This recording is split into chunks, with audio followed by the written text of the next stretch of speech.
pode acontecer. A gente diz, às vezes, em segurança que vai acontecer. Você sabendo ou não, o incidente vai acontecer na tua empresa. Primeiro também que o hacker tem um hacker do bem e tem um hacker do mal. A gente vê muitas notícias do hacker do mal. Não.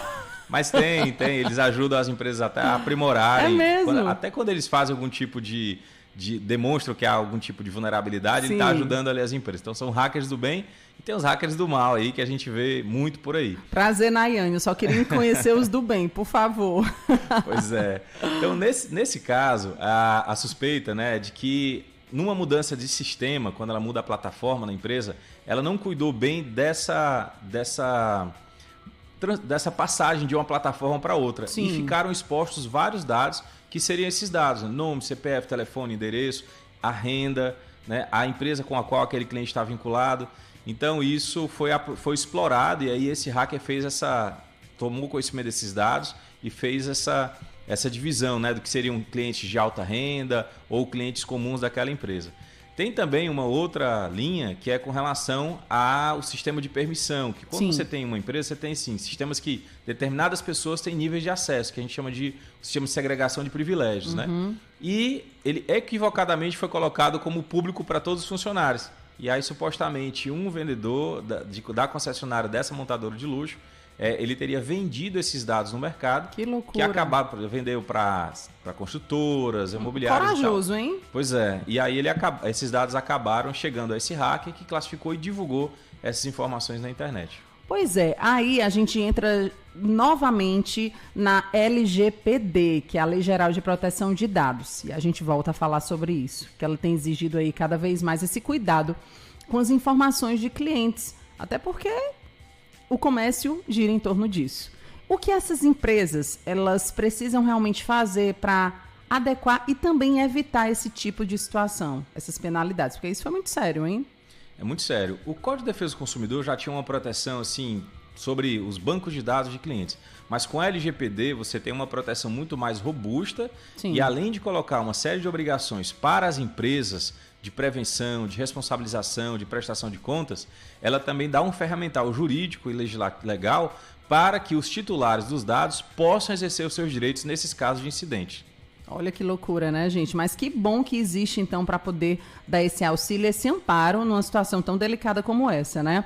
Agora, a gente sabe que esses incidentes, com toda certeza, eles podem abalar a confiança de clientes, de uma marca. Você pode, inclusive, perder diversos clientes por conta disso, né? Então, essas medidas que as empresas podem adotar para demonstrar que estão comprometidas, que já resolveram toda essa questão com a segurança de dados, o que é que elas podem estar mostrando para os clientes? Não se preocupe não, que aqui vai ficar tudo certo, pode confiar na gente. O que é que essas empresas podem realmente transparecer, deixar mais transparente para os clientes, para essa clientela? Pois é importante as empresas estarem conscientes que mais do que você ter instrumentos ou políticas, você precisa ter uma cultura de proteção de dados de privacidade na empresa. Então isso é uma construção.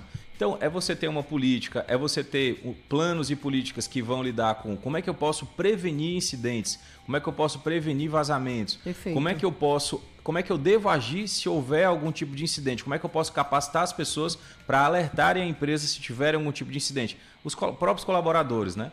E para esse titular, você tem que ter essa transparência com relação aos dados. A própria LGPD exige que, em caso de incidentes que envolvam questões de dados mais sensíveis ou dados em massa, ela precisa reportar até para os clientes. Porque quando o cliente sabe que tem algum dado dele financeiro que foi vazado, ele pode adotar medidas que vão mitigar e diminuir os danos. Por exemplo, com relação ao vazamento de dados de cartão de crédito.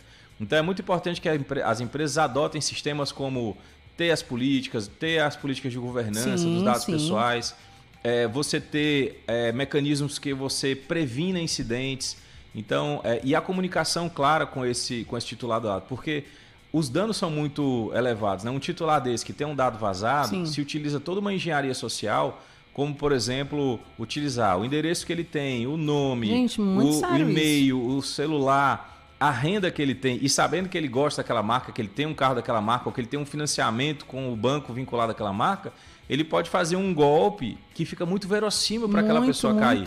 Então, qual se é o muita gente já cai em golpes muito mais sem de toda boa, essa engenharia, imagina com toda essa engenharia. Tantas informações, imagina literalmente com tudo ali para a pessoa. Qual é o prejuízo para a empresa? Nossa, é que numa próxima compra o consumidor diga assim, nem vou comprar lá porque vaza os dados. Ou então, quando chega numa empresa e hoje em dia se precisa de tantas informações, não só cadastrais, mas informações para conhecer melhor o cliente e fidelização, ter o cliente a longo prazo, então esse cliente começa a ficar reticente em dar aquelas informações para a empresa, porque ela já foi objeto de um vazamento, de um problema de segurança. Então tem um dano reputacional para a empresa, tem um dano potencial para esse cliente, e isso a empresa precisa ir trabalhando com várias medidas em várias frentes para que ela evite e quando tiver algum tipo de situação assim, que ela possa diminuir o dano. A gente sabe também, né, André, que essa crescente de ameaças cibernéticas estão absurdas, né, a cada dia mais. Quais são os investimentos mais essenciais em tecnologia, capacitação, para que as empresas possam manter os seus negócios seguros? A gente sabe que não está fácil. Muita gente caindo realmente nessas ameaças, em golpes, como eu acabei de falar anteriormente. O que é que as pessoas podem fazer realmente para minimizar, para capacitar? Qual o tipo de tecnologia? Não existe uma solução mágica ou uma tecnologia pronta, mas existe um conjunto de forças que vão favorecer alguns caminhos. Alguns caminhos, né? Então, por exemplo, quando a gente fala de LGPD, a gente tem um tripé assim, da parte legal, uma conformidade de documentos, contratos, instrumentos, a parte de governança, que é a parte como aqueles dados são tratados no dia a dia, e a segurança da informação.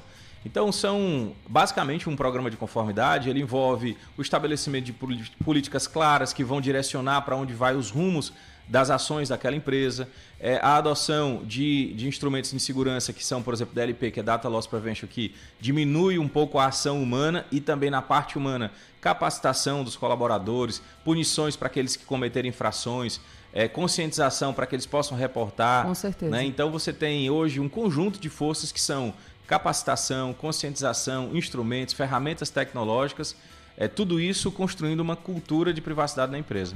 É assim, gente, recebendo aqui nos estúdios da Tempo, André Peixoto, ele que é especialista em proteção de dados. Inclusive, tem até aqui um ouvinte falando assim, eu fico impressionado com a criminalidade nesse sentido, eles têm acesso a tudo.